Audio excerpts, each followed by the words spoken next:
有2间教会哈，他们组了龙舟队去参加我们台南运河的龙舟比赛哈。我感觉很能够融入我们的这个社会哈。希望下一次我们富强教也能够组一队哈，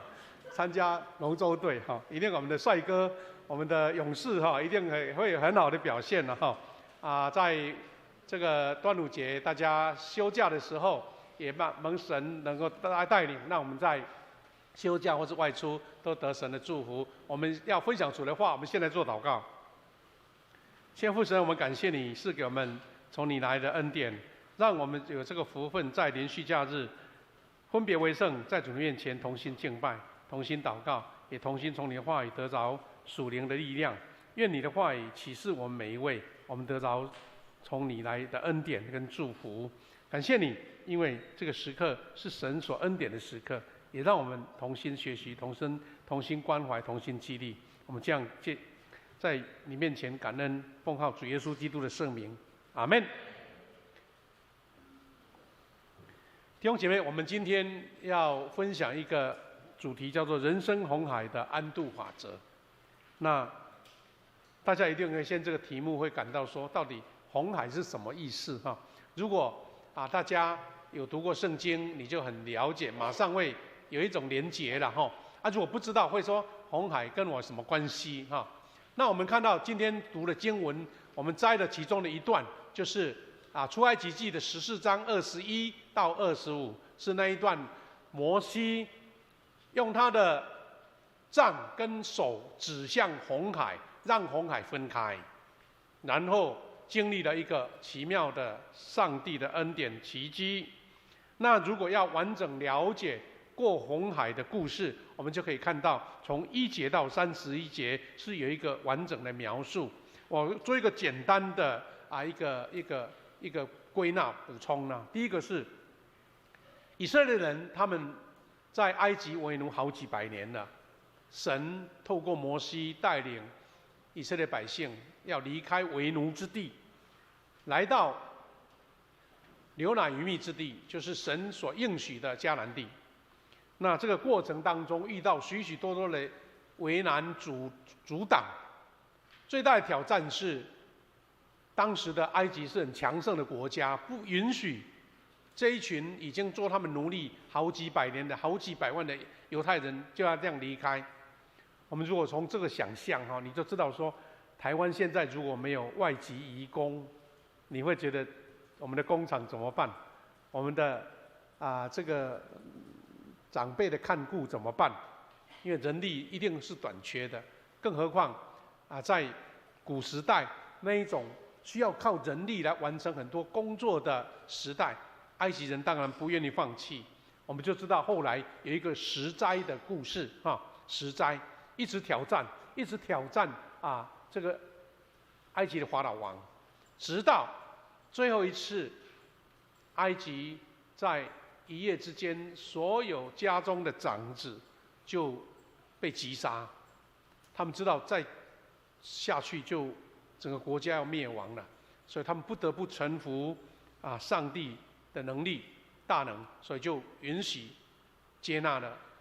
以色列人离开。所以这个故事就是摩西跟他一些干部带领了一大群的以色列人要出埃及。出埃及第一个关卡就是遇到红海。我们都了解这个中东的地理埃及跟阿拉伯半岛或是西奈半岛当中就隔了一个红海。现在已经有一条苏伊士运河把它打通了，以前是可以从苏伊士运河那个土地可以绕过来的，但是上帝的安排就让以色列百姓在旷野漂流40年嘛，大家都知道这个故事。但是这个故事要过红海的故事也有一个曲折，就是上帝要借由他的大能，让让埃及百姓彻彻底底的接纳，然后认证上帝是大能的上帝。所以他其实在整个出埃及过红海的过程当中，上帝安排了一个很巧妙的一个环节，就是他先让以色列百姓到旷野一块那个沙漠的地方集结，然后让埃及人以为说：哎呀，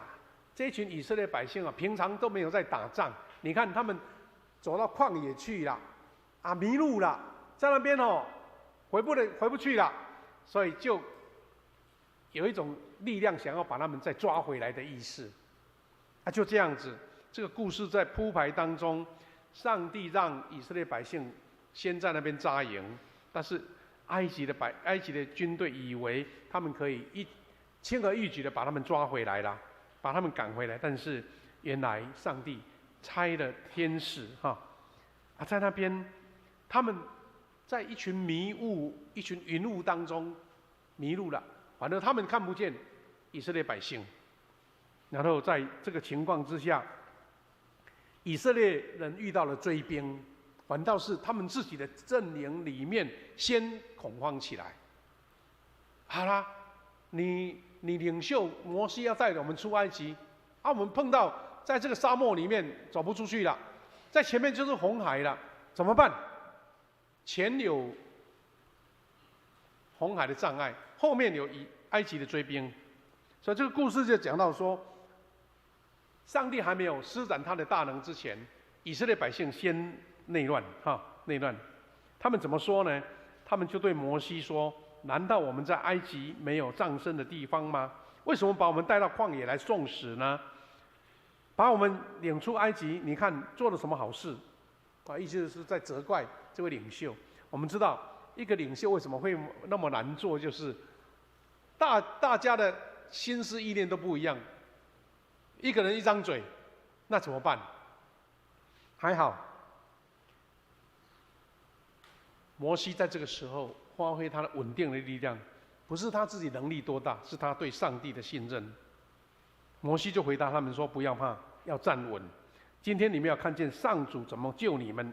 你们再也不会看见这些埃及人了。上主要为你们作战，你们要镇定。所以，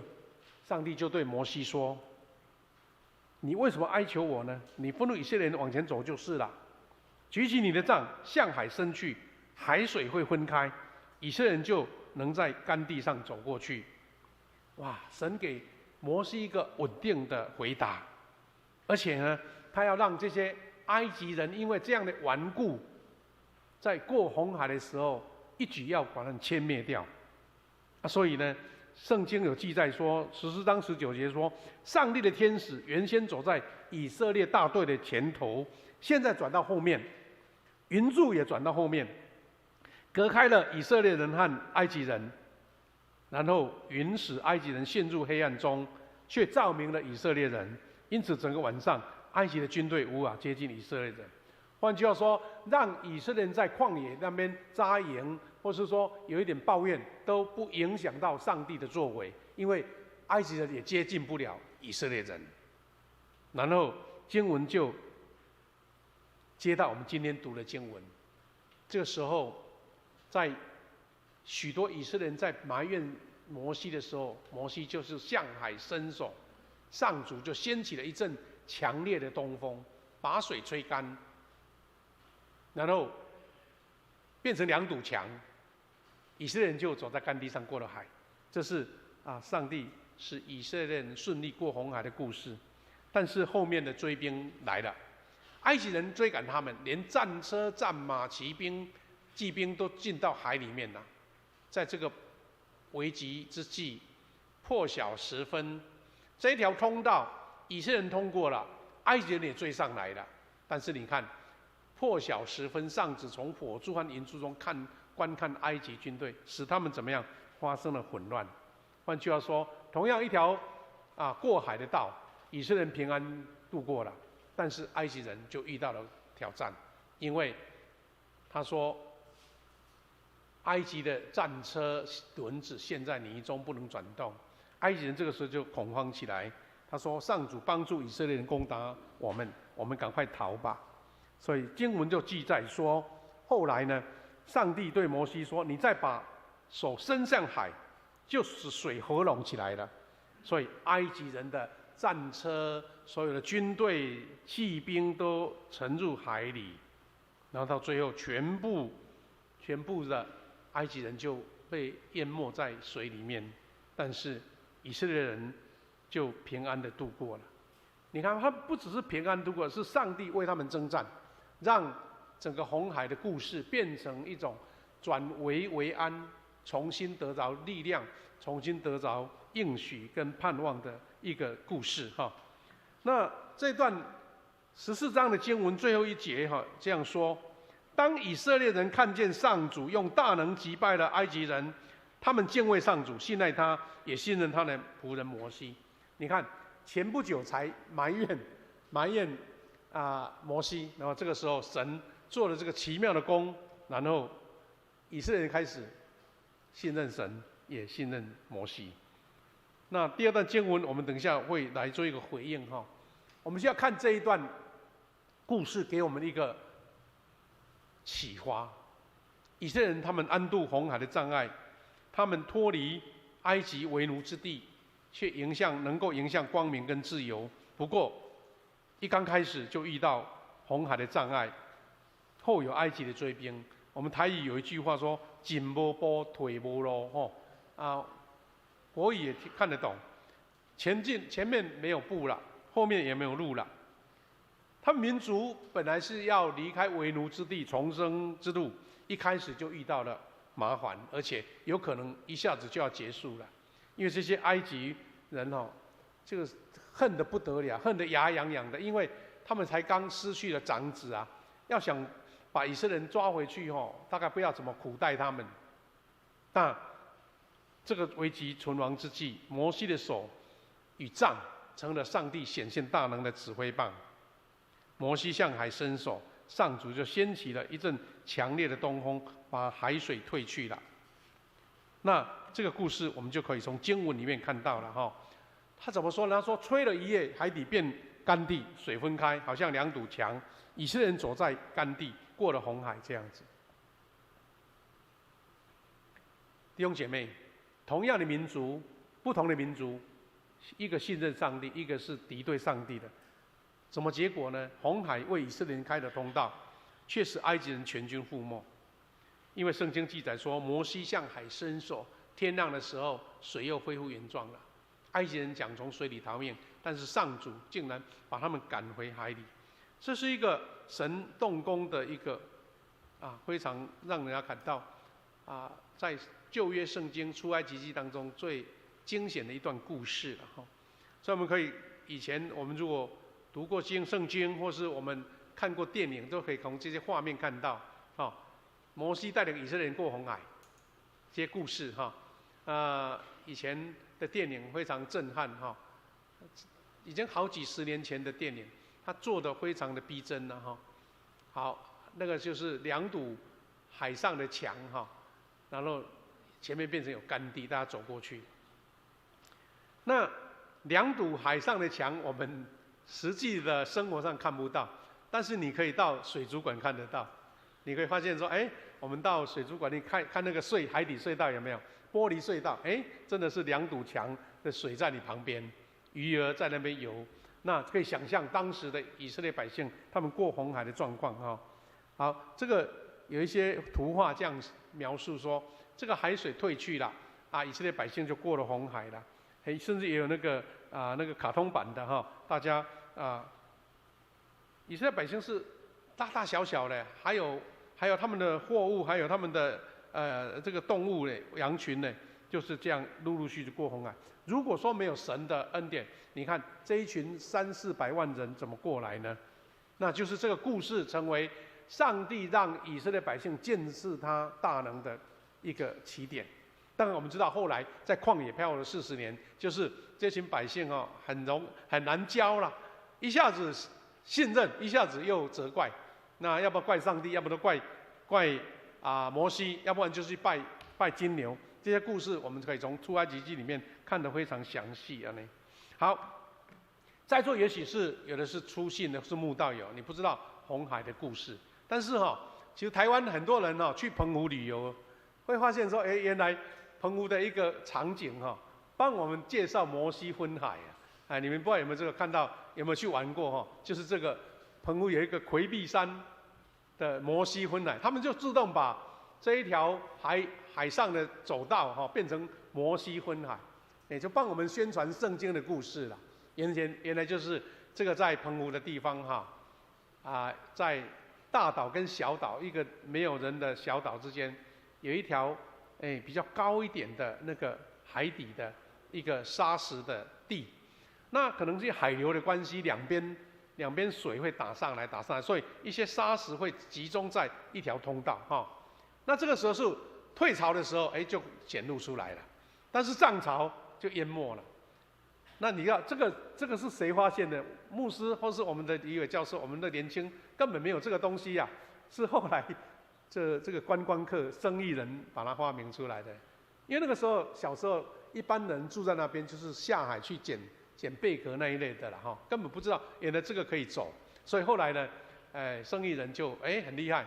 在趁退潮的时候带一大群人去走，在涨潮之前要赶快走回来，不然你就要全身都弄湿掉了哈，要不然就躲在那个岩石岛上面，让人家开船来载你回来。那还好，因为没有什么危险性，因为这是在内海澎湖的内海，所以感觉上没有那么大的风浪，才会让这样玩。但是很多人就是有点环保观念的人说，你在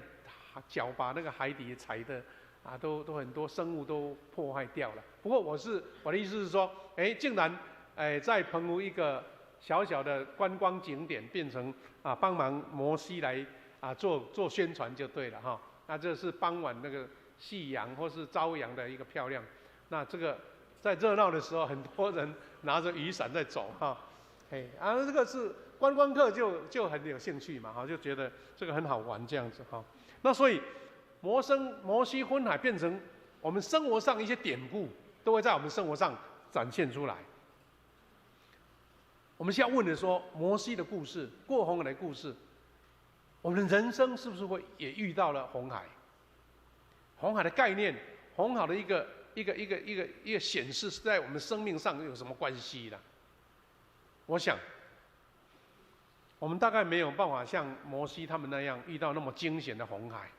但是人生大大小小的生命过程当中，红海会常常碰到。所以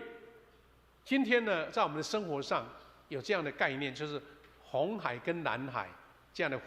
区分呢。摩西的故事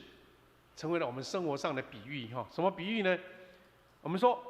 在产业上说有遇到红海是什么意思？代表说这个产业已经很成熟了，甚至大家互相竞争了，已经饱和了，遇到了困境，遇到了瓶颈，甚至可能危险。台湾不是一个很大的一个市场，所以我们常常会看到市面上大家会一窝蜂的比如说有这样的产业很好，大家就争着开那个店。比如说手摇饮啦，以前的什么蛋挞啦，还有什么烧肉啦，反正这个店你开了很轰动，大家跟着开。那我们会想说，在餐饮业上面会有红海，或者说我们是一些传统的产业，你如果不跟着科技转型变成说用劳力来赚取利润，那就会变成红海。那所以相对的，就有人把它讲说蓝海是什么？蓝海就好像一片广阔的一个开放的领域，那有眼光的人就可以去看到各种机会，各种机会。那当然有人会遇到红海，有人眼睛看到蓝海，那马上去追求去努力。不过我们要想说，摩西所遇到的红海，在我们生命当中会遇到什么样的状况？大概就是一般常见的例子了。人生的红海是什么？有些人是在成长的过程当中遇到了挫折跟挑战，也许是家庭父母亲长辈的期待，或是在学习过程当中遇到了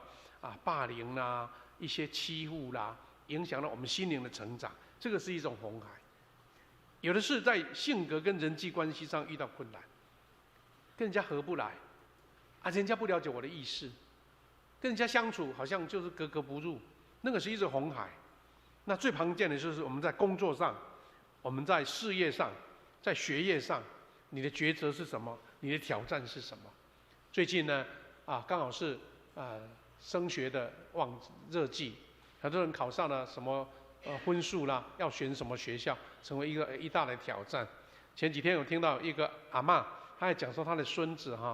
考上了不错的成绩，那要不要留在台南读成大？他说不想，我不想留在台南，我要到外地去了。然后表示说他的人生的抉择到底对或不对。另外还有在网络上看到一个妈妈心中很苦恼，她说我的孩子考上了分数大概是南一中的尾段班，那我都要让他去读南一中比较好呢，还是读比较下一级的学校成绩比较好一点的他也在烦恼。所以人生有遇到很多的困扰挑战，你的工作学业，甚至你的经济、你的财务，或是家庭的和谐上面遇到困难。大大小小的红海，深或浅的红海，宽或窄的红海都遇到了。特别是很多人会遇到健康上的威胁遇上健康上的威胁。弟兄姐妹，我们有没有省思到说，到底这个红海对我的影响是怎么样？我是随遇而安呢，或是被打败呢，或是变成我们常说的 loser 呢？还是说这个红海需要见证神的恩典？这个红海是神给我的一个挑战、成长的力量，那就是我们今天这个主题所给予我们的学习了。人生命当中常常会遇到红海，当我们遇到困难险阻的时候，你是退却的，你是被打败的，或是我们看到成为人类成长的操练，也就是成就理想的必经之路那这是很特别的，因为没有人可以避免说我会遇到。就好像今天早上太阳升起，感得很亮丽，但是听说新闻说可能下午明天就会下雨了，你怎么能够预测这样的挑战呢？好，那我们讲到我们台湾最近的一些状况也蛮有趣的。我们都知道2个礼拜前台湾不是有新的总统就任吗？看起来好像一片大家热闹、很欢呼的日子，但是我们发现起起落落突然间又有那个什么青鸟行动哇，一大群人上街头在抗议。那又听到大陆那边一大堆军机战舰都跑来在扰乱，好像让我们觉得心中很不平安了，对不对？不过在这种情形之下，又碰到了刚好台北举行电脑展，哇，全世界最大咖的那个 AI 的一些巨头都跑来台湾了，而且都讲台湾的好话，对不对哇，台湾你多棒多厉害我们要靠你们好，你会看见台湾也是遇到有红海有遇到很多挑战到底是哪一个地方是我们的依靠呢？那这一次这2个礼拜最轰动的新闻就是这个 AI 的这个教父黄仁勋黄仁勋呢，他在那边，因为他很亲民又很会做公关然后他的故事变成很多人你不看也不行，因为电视新闻网络新闻都在报他。那这位黄仁勋呢，我们故事大概不用讲，但是我们觉得他讲的一些话，也让我们今天这个主题有一点关联。他在整个成长的故事当中，有一些他说的金句因为他成功了，我们才会知道说他怎么样度过来的。他讲过一句话说，没有任何一件伟大的事情是容易办到的。你不要躺在那边说伟大的事情临到你。还讲了一句话，他说，想做伟大的事并不容易，需要先忍受痛苦，拼命努力，还需克服很多困难，解决问题，进而才能真正欣赏并且认可自己所做的一切。好了，他作为一个平常人，他讲这句话大概没人想听，不过他现在变成3兆男了。好了，他也真的是30年默默耕耘，直到去年才浮出来，人家才知道说哇，他的选择是正确的，他的做法是领先的，然后一大群人拱着他，争着要给他买他的晶片。弟兄姐妹，他讲的这句话到底是不是真实呢？你要成就伟大的事情，是轻而易举吗？还是你躺着就会得到？还是他自己经历说你要忍受那个痛苦，你要去经历它，解决问题，而不是逃避。这成为我们生命当中一个很难解的习题了。你可以选择安逸，你可以选择逃避，选择不要让它干扰，或是你迎向它，让这个困难成为你成长的力量，或是你的潜力发挥的力量，那就是看我们的选择。我记得我在当兵的时代，那个时候不像现在当兵比较轻松一点。那个时候牧师的时代，大概就是2年或是3年的特种兵，或是2年的兵，没有一天可以省下来的。那个时候呢，很多人知道说那个时候还有跟大陆战争的危险呢，所以很多人就想说哇，能不能逃避，不要让去军队受苦，所以就想尽各种办法说，民意代表啦，或是有一些有利人士啦，帮你选择让你在当兵的时候轻松一点的那真的是可以安利过日子，甚至有的是用比较不好的方法，然后想要逃避那些困难。但是就发现说，有些年轻人他知道，平常我要接受这种磨练叫我去我不甘愿，因为大概太苦了，但是他甘愿接受军队的操练，去走行军去野战或是去各种磨练那他觉得说这个是我人生最好的养分，因为这些成为我人生遇到困境的时候，怎么样激发我的意志力。所以你想想看，连这一种情形还是有人选择那你会发现说，当他回到社会之后，你觉得是这种求安逸的人会成功呢，还是那个愿意接受挑战跟操练不用退却的人会成功呢？答案是很显而易见的最近我在研读一些教会的历史教会历史里面有提到了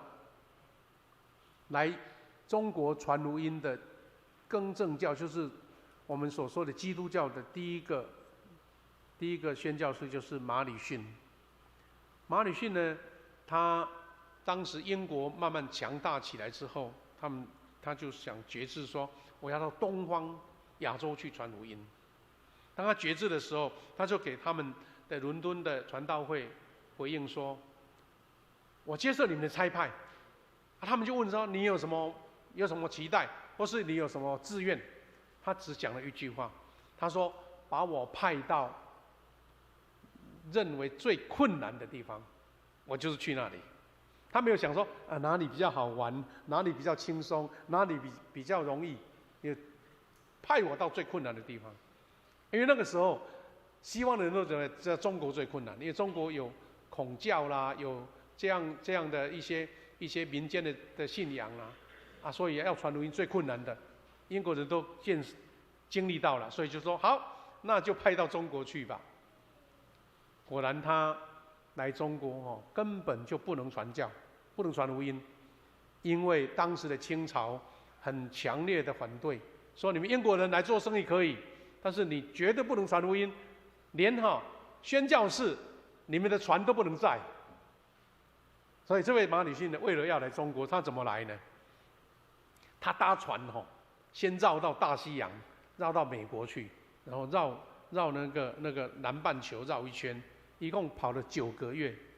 跑了9个月才勉强到达广州这样子。而且到广州他还不能公开讲说我是宣教士，更不能翻译圣经。凡是谁翻译圣经，连要去学中文，或是在那边可能会学广东话吧。谁来教这个宣教士讲中国话的，也要被处死你看那么的严格令，那么大，但是马礼逊就是在那边隐忍，他又跑到马六甲那边去翻圣经，然后希望能够把福音把门打开，让中国的广大的民众能够接受福音。这故事很多人可能听过讲过，但是我的意思是说，这位马礼逊既然献身给上帝，他就说不要挑那个容易的，挑那个最困难的。弟兄姐妹，我们会不会像黄仁勋所讲的，他遇到困难的时候，不是去逃避，而是勇敢去面对。他说有时候有兴趣的事、有希望的事，可能是困难的啊，所以你到底要逃避吗？其实我们也知道，黄仁勋的故事哈，很多人都知道他其实已经创立30年了。刚开始呢，根本默默无闻，没有人理他，甚至听说有2次几乎要破产，就关掉了。但他就是靠着他的努力去突破，得到很多人的帮助，然后就重新起来。弟兄姐妹，当我们听到这个新看到这个故事，或是摩西的故事，我们一起来学习哈。我们生命中的困难，你是不是真的遇到红海了？我们要先冷静下来，跟神祷告说：那这个困难是从何而来的？是我自己的原因，我的个性的原因，我的见识不够选择错误吗？或是这个大环境所引起的？你要先去找出原因，然后分析厘清，然后记得，你不是自己去找答案，而是来到神面前，交托给神。我们要去学习人生红海，从信仰得着安度的法则。有5个面向，我们一起来提醒跟学习了哈。第一个就是信心的法则。当面临进退两难的困境的时候，我们这个时候不要自寻烦恼，而是要谦卑的靠着信心，单单依靠上帝。以色列人看到红海阻挡在前面，埃及的追兵在后面，一下子信心就一扫而空了，取而代之的就是什么？责怪跟埋怨。这个时候领袖就很重要了。我们教会有领袖，我们这个社会也有领袖，我们的国家也有领袖。领袖这个时候，你只要动摇的心，可能一下子就垮掉了。但是明白上帝心意的摩西，没有因此打退堂鼓，他坚定的语气说：不要惧怕，只管站住，看耶和华今天向你们所要施行的救恩。真的，我们期待我们的国家的领导人有这样的摩西的信心，而不是被一时的一些搅扰所动摇。特别是要有信仰，能够依靠神。弟兄姐妹，我们基督徒没有比别人更聪明，资源比人家多，或是我们的学历比别人高。基督徒最大的依靠是什么？就是运用信心。不信主的人，他们可能会遇到这些事情，会依靠感觉、经验、知识或是科学理性。但是基督徒除了具备这一些，但是先把位置让在信心上面。当我们有相信，就能做人所做不到的事情。所以我们看到刚刚读的经文，希伯来书11章第6节，他说：人没有信心，就不能得到上帝的欢心。凡是到上帝面前来的人，都必须信上帝的存在，而且他要报赏寻求他的人。所以弟兄姐妹，等一下我们有一个医治的祷告的时间。我期待下面的这个例子，让你找到一个信心的确据。人遇到病痛是红海的难处了，病痛就是一种红海。那有人会马上一种自然的反应说：我怎么会生病呢？我那么认真服侍信靠主啊，我到底做错什么？上帝为什么这样折磨我？这个也许是人之常情，你会这样，像以色列人遇到困难就埋怨。但是当你厘清了、冷静下来，你用这样的话来回应，那你会看见神迹奇事在你身上。我们不如说感谢神，让我因为这个生病，主选拣我，借着这个大病，让我经历到医治疾病的耶稣。那同样一件事情哦，反应是不一样的哦。也许你会这样子祷告说：我为关节炎感恩，我为病痛感恩，我为什么痛感恩，我奉耶稣的名感恩，求主医治我。弟兄姐妹，你有没有看到这种印象哈？这个印象是2个礼拜前我们不是看了一出那个亚东剧团的剧吗？碰到一位姐妹，她不是遇到人生很大的红海啦，几乎想要自己解决自己的生命呢。到有人介绍他说：“你来教会。”然后开始有牧师弟兄姐妹告诉他说：“哎，你整天忧忧愁愁，埋怨东埋怨西，以是过日子。你倒不如现在改成你要赞美上帝，你要为迫害你的敌人祈福祷告，你要为你这种经历用赞美先来解决你的问题。”那这个故事在讲到说，哎，当你的赞美出来了，你的感恩出来了，你的祝福出来了，神也动工了，那才是我们基督徒最大的奥秘，对不对？因为这个跟人的常情是不一样的，人的理解是不一样的。所以我们是说，当我病痛的时候，我为什么要感恩呢？我埋怨都来不及了。但是当感恩、当赞美的时候，我们就得着医治，就能见证上帝是活着的上帝。我亲身经历过，他救我脱离了疾病跟死亡。弟兄姐妹，这个信心还有祷告这个法则，在为难的时刻，以祷告把问题交托给上帝，然后他去帮助我们。弟兄姐妹，刚刚讲的感恩赞美，我们在腓立比书4章6节就给我们很明确的答案了。他说：“应当一无挂虑，只要凡事借着祷告、祈求和感谢，将所要的告诉上帝。上帝出人意外的平安，要在耶稣基督里保守我们的心怀意念。”神把这样的法则放在信心有信心的人身上，没有信心的人经历不出来，甚至觉得这个是很奇怪，根本不可信。只有愿意相信的人，就经历到这个美好，因为你已经为还没得到的事献上感恩了。上帝会在耶稣基督里保守你的心怀意念，这是基督徒的法则。祷告的法则，我们看到出埃及14章21到22节说，摩西在危急时刻向神祷告，耶和华便用大风吹，大东风来使海水一夜退去了，水分开了，海就成了干地了。以色列人下海走干地，然后水在他们中间左右变成墙。这个是一个信心的法则，也是看见神大能的法则。第三个法则更直接的，就是圣灵的法则。当圣灵充满在我们里面的时候，仇敌就不能靠近。所以我们为每件事情，你的事业、工作、生活，包括教会的事工，我们特别在宣教的时候、传福音的时候，你会发现说，很多搅扰跟挑战都来了。请记得，圣灵的同在就是赶走仇敌最大的力量。这时候你要依靠圣灵的带领。我们看到经文里面常常给我们这样提醒，撒迦利亚书4章6节，万军之耶和华说，不是依靠势力，不是依靠才能，乃是依靠我的灵方能成事。这句话明明告诉我们说，你可能有很道行的装备，你有很好的学历，你有很好的社会的经历，但是遇到挑战的时候，你不要说来我自己有能力解决，而是先把它拿到神面前，说圣灵啊，请你跟我同在，让我的能力被你所用，而不是我靠我自己的能力去解决事情，然后可能事情并不是你想象的。神用圣灵的能力，让我们看见他的同在。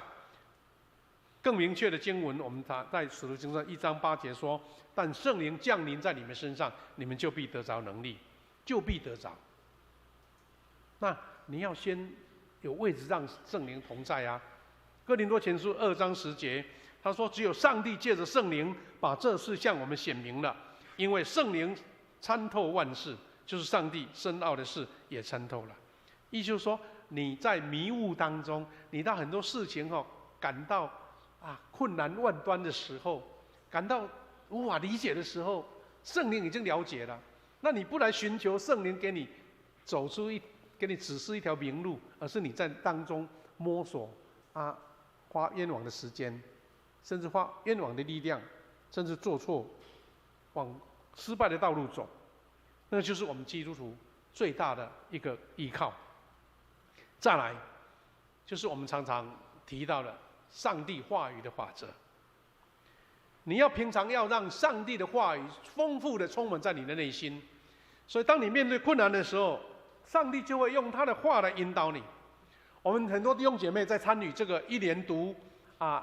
一遍圣经的经验最多的人，你会知道说，好像这个时候读好像没什么滋味，读完了也不知道什么事，感觉就是好像尽了那义务啦，按照进度把它读完。你不要以为这样的读好像没有什么效果，你好像要退却了。请记得，当你遇到某一件困难的时候，奇怪，那段经文就会跑出来，你好像忘了，对不对？那段经文会跑出来，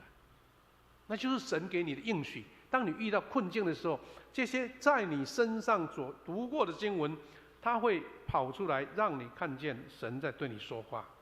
所以我们在鼓励弟兄姐妹大家来读经有人读了一遍再一遍再一遍，不是一种好像折磨自己，不是啊，是因为让神丰丰富富的恩典一直充满在我们的心中，因为他常读圣经会增加我们超越困境的智慧跟能力。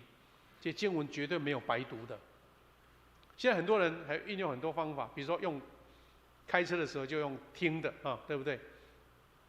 那有的是用影像的都可以，是因为上帝的话是奇妙的，在丰富你。